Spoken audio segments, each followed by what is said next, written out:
Ça va très bien. Je suis dans mon appart, sur mon canapé à Paris.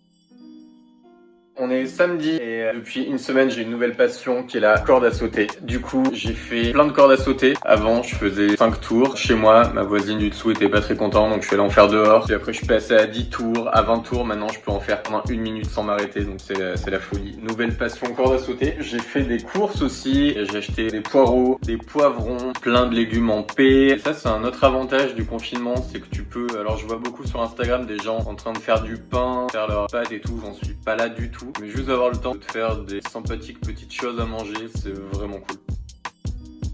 Je suis directeur artistique chez The Orchard, qui est un distributeur de musique. Et à côté, je suis le créateur de Jetlag, qui est une émission de radio sur Au Calme Radio, et qui est une émission de radio autour des musiques urbaines du monde. C'était il y a 3 ans environ. Le constat a été que de plus en plus, les gens écoutaient pas forcément la musique anglo-saxonne, américaine ou anglaise, et que de plus en plus, il y avait un retour aux musiques locales. L'idée, c'était donc d'illustrer quelle était la musique locale urbaine dans tous les pays du monde. Et donc, ça a commencé par une émission de radio. Maintenant on organise des événements, pas mal de teuf, on va organiser des expos et d'autres types d'événements, des documentaires. Donc l'idée c'est vraiment de montrer quelle est la culture locale, musicale, urbaine dans chaque pays, dans chaque région, dans chaque ville. Et donc c'est Jetlag et je mixe aussi à côté.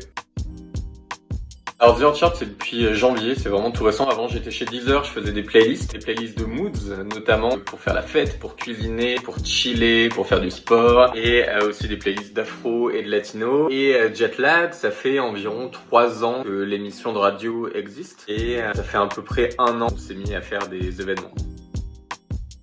Je dirais que c'était Meira Andrade parce que je ne connaissais pas grand chose au Cap-Vert, j'ai appris énormément de choses avec elle. En plus j'allais au Cap-Vert quelques semaines plus tard et vraiment on a pu parler autant de musique tradie que de musique plus moderne et urbaine sur la scène capverdienne. Et c'était un très beau moment, même s'il n'y avait pas d'anecdote particulière. Ça a été franchement l'interview que j'ai préférée, même humainement, c'est vraiment quelqu'un de très chouette. Donc Meira Andrade. Au final, je pense que c'est celle avec Sean Paul, dans le sens où j'ai envoyé une bouteille à la mer à Sean Paul sur Instagram pour lui proposer de prendre en main en fait une émission, d'être l'éditeur en chef pour faire une spéciale dancehall. Et il a dit ok, donc il nous a fait une petite vidéo depuis son studio où il disait qu'il prenait Jetlag et qu'on allait bien danser sur sa sélection de dancehall. Donc il y avait des bangers, des classiques, des morceaux ultra récents, le tout par Sean Paul. Donc je pense que ouais, ça c'était plutôt pas mal. La corde à sauter, vachement de cordes à sauter et je cuisine des poivrons de toutes sortes et on écoute du son quoi toujours.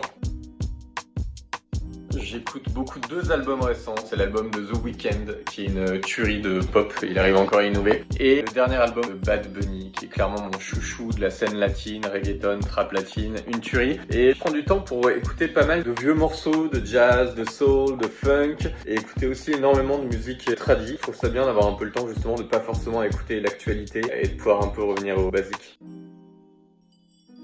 Je sais pas, mais le truc que je sais, c'est que t'as de moins en moins de barrières pour faire ce métier-là, ou en tout cas ces types de métiers-là. Avant, t'avais un peu un schéma classique avec les écoles. Maintenant, t'as de plus en plus de chemins alternatifs. T'as de plus en plus de gens qui sont dans ce milieu, dans ce métier-là, juste parce qu'ils sont passionnés, parce qu'ils essayent des choses. Et je trouve ça vachement bien. Bah ouais, il y a de quoi, donc on va gentiment rester confiné le temps qu'il faut et tout ira bien.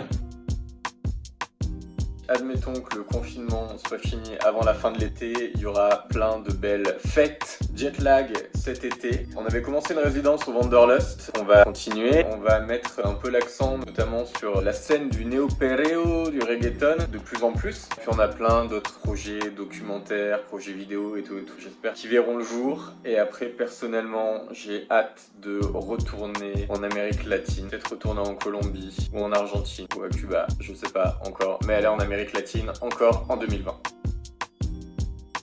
Ouais, carrément, je connaissais pas il y a encore 1 semaine. Maintenant, je passe mon temps à regarder ces interviews. C'est trop bien, merci. Je vais aller m'occuper de ces fameux poivrons qui sont avec du poulet. Et j'ai un banjo chez moi que je n'ai pas forcément le temps de pouvoir lui faire... Regardez, est-ce qu'on y arrive? Ouais, pouvoir lui faire des petits câlins tout à l'heure. Je suis pas très punchline, je préfère les bons vieux proverbes français, type qui fait le malin tombe dans le ravin.